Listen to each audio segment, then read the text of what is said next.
Hello friends. आज के इस वीडियो में मैं आप लोगों से डिस्कस करने वाली हूँ आइजैक बेशविस सिंगर की लिखी हुई story a wedding in Brownsville. Isaac Bashevis Singer का जन्म हुआ था 14 जुलाई 1904 को। लिटरेचर का नोबेल मिला था इन्हें 1978 में। और अपने कामों में जनरली वो हमें क्या बताते हैं, यहूदी जीवन को, उनके पास्ट और प्रेजेंट को बताने की कोशिश करते हैं। जो हमारी ये प्रेजेंट कहानी है वेडिंग इन ब्राउन्सविले, इसके अंदर भी वो डॉक्टर सोलोमन मार्गोलिन के कैरेक्टर के माध्यम से हमें बताने की कोशिश कर रहे हैं कि जब हिटलर ने पोलैंड और जर्मनी से यहूदियों को खदेड़ा, बुरी तरह से खदेड़ा, कईयों को मारा गया, कई कुछ एक लोग बचे जो जान बचा करके भाग पाए। वो न्यूयॉर्क और अदर यूरोपियन कंट्रीज में बाद में सेटल हो गए। उन लोगों का जीवन किस प्रकार से था और उनकी क्या मेंटल सिचुएशन हो चुकी थी, उस चीज़ को उन्होंने डॉक्टर सोलोमन मार्गोलिन के कैरेक्टर के माध्यम से हमें बताने की कोशिश। कहानी की शुरुआत में हमें बताया जाता है कि डॉक्टर मार्गोलिन जो हैं, वो उन्हें एक वेडिंग में जाना है और संडे को है ये वेडिंग। और उनकी पत्नी जो ग्रेटल है, वो संडे की इस वेडिंग में जाना उसे बिल्कुल भी पसंद नहीं है। और रीज़न सिर्फ इतना है कि संडे का ही दिन होता है जो कि उन दोनों पति पत्नी को एक दूसरे के साथ मिलता है, परंतु वो इस वेडिंग के कारण साथ में नहीं बिता पाएंगे। यहूदी लोगों की जो स्कॉलिस्टिक सोसाइटी है उसमें भी वो बोर्ड मेंबर हैं। वह यहूदी एकेडमिक क्वार्टरली के को एडिटर भी हैं। हालांकि वो खुद को नास्तिक मानते हैं, पर कई सामाजिक संस्थाओं से, यहूदी समाज की संस्थाओं से वो जुड़े हुए हैं। एक और जो खास बात उनकी बताई गई है वो ये कि वो बिना फीस के ट्रीट करते हैं यहूदी पेशेंट्स को। उन्हें मेडिसिन्स भी अगर ज़रूरत हो तो उपलब्ध करवाते हैं। और अगर वो अधिक गरीब हैं तो उन्हें हॉस्पिटल में बेड तक अवेलेबल करवाते हैं। अब्राहम मैकलेज नामक एक सेंसी माइनर लैंडलॉर्ड बताया गया है, जिसकी बेटी की शादी है ये संडे को, उसकी सबसे छोटी बेटी सिल्विया की। और इसी शादी में डॉक्टर मार्गोलिन को जाना है। और ग्रेटल ने इसलिए मना कर दिया है क्योंकि वो, एक तो इन शादियों में जिस प्रकार का खाना पीना होता है, जिस तरीके के अभद्र तरीके के नृत्य होते हैं, वो उसे पसंद नहीं है। खाना पीना भी अत्यधिक ऑयली होता है जो कि वो पसंद नहीं करती। साथ ही साथ में वेडिंग में पूरी रात हो जाती है, रात के 2-3 बजे घर लौटो इतनी दूर जाने के बाद। तो ये सारी चीज़ें क्या करती है, दिन और रात दोनों ख़त्म कर देती है। तो इस कारण से भी वो इस शादी में नहीं जाना चाहती। डॉक्टर मार्गोलिन भी इस बात को जानता है क्योंकि वो भी सो नहीं पाएगा। संडे का दिन ही उसे मिलता है, संडे के दिन वो दिन भर नहीं सो पाएगा। मंडे के दिन उसे सुबह-सुबह हॉस्पिटल जाना पड़ेगा, रात को भी वो 2-3 बजे तक इस वेडिंग से आएगा, तो सब कुछ काफ़ी ज़्यादा हेक्टिक हो जाएगा। ऐसी पार्टी में उसका मानना है कि वैसे तो वो फैट फ्री डाइट पे है, तो जो तेल मसाले का खाना होता है, वो उसके लिए एक तरह के ज़हर जैसा है। संगीत भी बहुत ही ज़्यादा कान फाड़ने वाला होता है। नृत्य की असभ्यता वो पहले ही हमें कह चुका है। वो कहता है कि यहूदी कस्टम पूरी तरह से नष्ट कर दिया है लोगों ने। ऐसी शादियों में से घर पर जब वो आता है तो जनरली ग्रेटल भी उस पर नाराज आती होती है और उसे ग्रेटल से भी माफ़ी मांगनी पड़ती है। जनरली संडे के दिन वो दोनों, जब संडे फ्री होता है, तो ब्रेकफास्ट के बाद थोड़ी देर वॉक पर जाते हैं, और इसी कारण से आज भी उसने ये सोच लिया है कि वो पूरा दिन आराम से ही बिताएगा। सीमाइन टाउन को किस तरीके से नष्ट कर दिया गया था ये याद आता है उसे। किस तरीके से उसके सारे परिवारजन मारे गए थे। जो लोग बचे हुए थे वो अमेरिका और अन्य जो रेफ्यूजी कैंप्स थे उनमें पहुंच गए। और कई युवा थे जिन्हें वो जानता तक नहीं में लोग उसके आसपास मंडराते हैं और कई लोग उसे एक स्नोबिश व्यक्ति भी मानते हैं। वो आज आराम करके कल की भरपाई करना चाहता है, इसलिए आराम से रिलैक्स मोड में है। इस बीच में उसे अपनी पत्नी ग्रेटल पर जब उसकी नज़र पड़ती है तो उसे याद आता है कि ग्रेटल नर्स के तौर पर काम करती थी बर्लिन के हॉस्पिटल में। और उसका एक भाई नाजी था जो कि टाइफस में रशियन प्रिजन कैंप में मारा गया। और दूसरा भाई कम्युनिस्ट था जिसे नाजियों ने गोली मार दी थी। उसके पिता उसकी बहन के साथ रहते हैं। ग्रेटल रेगुलरली उनके पास पैसा भेजा करती है, परंतु इस समय के दौरान वो खुद पूरी तरह से यहूदी हो गई है। यानी कि ग्रेटल एक अमेरिकन लेडी है। सेंसी माइनर सेमेट्री में उसने अपने लिए एक प्लॉट तक बुक कर लिया है। डॉक्टर मार्गोलिन के बगल में, जहाँ पर कि मृत्यु के बाद उसने एक तरह से दफनाया जाए उसे। डॉक्टर मार्गोलिन को एक बहुत ही सफल डॉक्टर बताया गया है और सबसे इम्पोर्टेंट फिगर है वो यहूदी सर्कल में। काफ़ी खूबसूरत है, टॉल है, हैंडसम है, महिलाएं उसकी ओर हमेशा आकर्षित होती है। परंतु उसके मन में एक अजीब सी विडंबना है। वो हर समय इस दुविधा में है कि वो चाहे दुनिया उसे कितना ही सफल कहे, पर उसे हर समय ऐसा लगता है जैसे उसने अपनी ज़िंदगी में बहुत कुछ खो दिया है, वो असफल है। ये बात वो जानता है। हालाँकि बचपन से ही वो एक ब्राइट व्यक्ति रहा, स्टूडेंट के तौर पर भी माता-पिता और उसके आस-पास के लोग अक्सर कर ये उम्मीद करते थे कि वो बहुत ज़्यादा आगे निकलेगा, और ऐसा हुआ भी।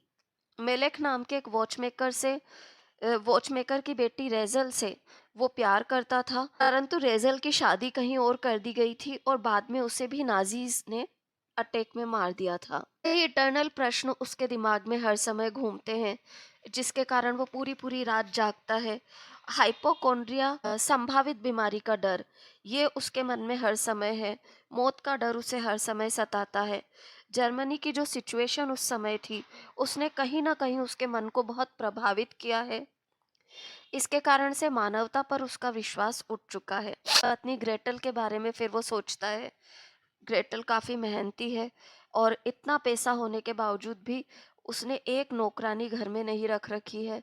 वो अपना सारा काम हाथ से करती है, और कई बार डॉक्टर मार्गोलिन ने उसे समझाने की भी कोशिश की है, परंतु वो फिर भी इसी तरीके से अपना काम करती है। पेट की बहुत स्नोफॉल हो रही है, तो इस कारण से वो एक टैक्सी हायर करता है और टैक्सी के जरिए ब्राउन्सविले जाने की सोचता है। फिर वो आंखें बंद करके बैठ जाता है कार में।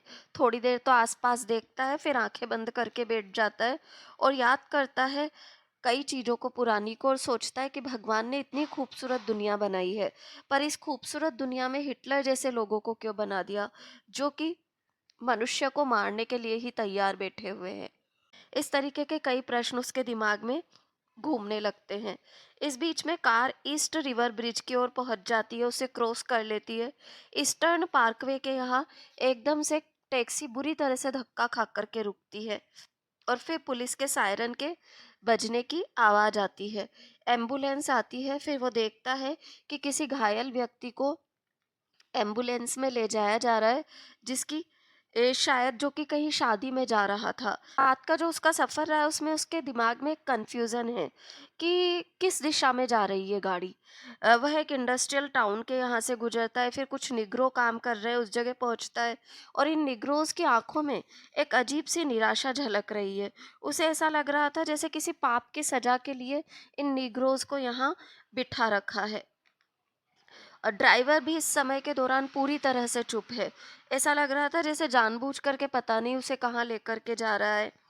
फिर वो वेडिंग हॉल पहुंच जाता है, जहाँ पर उसकी नज़र पड़ती है नियोन कलर का जो ज्यूइश साइन होता है, स्टार ऑफ डेविड जो बना हुआ था उस पर। यहाँ से वो वेडिंग हॉल के अंदर पहुँचता है। बहुत से सेंसी माइनर उसे स्कल कैप में नज़र आते हैं और वो खुद भी स्कल कैप पहन कर के हॉल में चला जाता है। वहाँ लाउड म्यूज़िक बज रहा है, इर्रेगुलर साउंड है, इर्रेगुलर ही डांसेस हैं। वहाँ पर बहुत सारा शोर-शराबा है। दुल्हन भी आ जाती है, कुछ लोग उससे बातें कर रहे हैं। पूरी तरह से सेंसिमाइन माहौल के वो नशे में आ गया है। लोग उससे बात कर रहे हैं, कुछ ने ड्रिंक ऑफ़र किया। लोग उससे उसके प्रियजनों के बा अपने-अपने प्रियजनों की बातें कर रहे हैं, जो कि मारे गए थे। उसे अजीब-सा इंटॉक्सिकेशन या एक अजीब-सा भाव हो रहा है इस सारे माहौल में। इसी बीच में उसकी नज़र किसी महिला पर पड़ती है। यह महिला मिडिल एज की दिख रही है। उन दोनों में बातचीत होती है तो वो महिला अपना नाम रेज़ल बताती है। मार्गोलिन कन्फ्यूज़ हो जाता है कि कहीं उसे कोई धोखा तो नहीं दे रहा है या उसके साथ कोई ट्रिक तो नहीं खेल रहा। फिर वो लड़की को ऑफ़र करता है कि दोनों किसी शांत स्थान में चल कर के बैठते हैं, बातें करते हैं।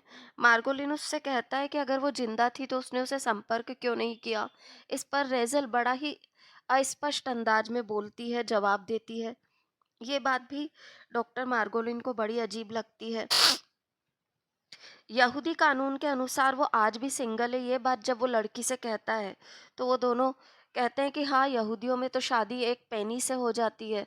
तो पेनी ढूँढता है तो देखता है तो कि उसके पॉकेट में पर्स ही नहीं है। अब वो फिर कंफ्यूज होता है कि अगर पॉकेट में पर्स नहीं है तो पर्स गया कहाँ? कहीं टैक्सी में तो नहीं रह गया? पर टैक्सी में निकलते वक्त तो उसने ड्राइवर को टिप दी थी, पर फिर उसका पर्स कहाँ गया? यहाँ किसी ने निकाल लिया। फिर वो कंफ्यूज हो जाता है कि करे तो क्या करे।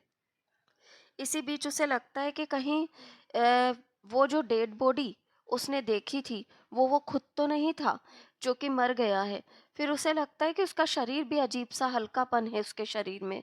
जैसे तो कोई सबकॉन्शियस जो सेमी कॉन्शियस कंडीशन होती है ना, मृत्यु के जस्ट बाद, एस्ट्रल बॉडी, उसे लगता है कि वो वास्तव में वर्ल्ड ऑफ ट्विलाइट में घूम रहा है और कंफ्यूज्ड स्थिति में वो देखे जा रहा है रेज़ल को और सोचता है फिर अंत में कि चलो ठीक है जो भी है, अभी तो हमें इस क्षण को एन्जॉय करना चाहिए, एक दूसरे के साथ में जो हमें मिले हैं। यहाँ पर हमारी कहानी ख़त्म होती है और साथ ही साथ में हमें ये पता चलता है कि कितना ज़्यादा कन्फ्यूज़्ड या कितना ज़्यादा साइकोलॉजिकल इम्पैक्ट वास्तव में उस समय उन लोगों के दिमाग पर पड़ा होगा, जो कि इस पूरे घटनाक्रम के बाद जीवित बच गए और तो उन्हें कितनी समस्याओं का सामना करना पड़ा होगा। डॉक्टर मार्गोलिन के दिमाग पर भी कहीं न कहीं इन परिस्थितियों का प्रभाव रहा है, ये भी हम समझ जाते हैं और साथ ही साथ में राइटर ने हमें एक कन्फ्यूज़न में या डॉक्टर मार्गोलिन के साथ हमें भी एक कन्फ्यूज़न में छोड़ दिया। हालाँकि हम समझ जाते हैं कि डॉक्टर मार्गोलिन शायद उस एक्सीडेंट में मर चुका था और अब उसकी बॉडी घूम रही है यहाँ पर। यहाँ पर कहानी ख़त्म भी हो जा वीडियो अच्छा लगा हो तो वीडियो को लाइक, सब्सक्राइब और शेयर ज़रूर करें। Thank you everyone.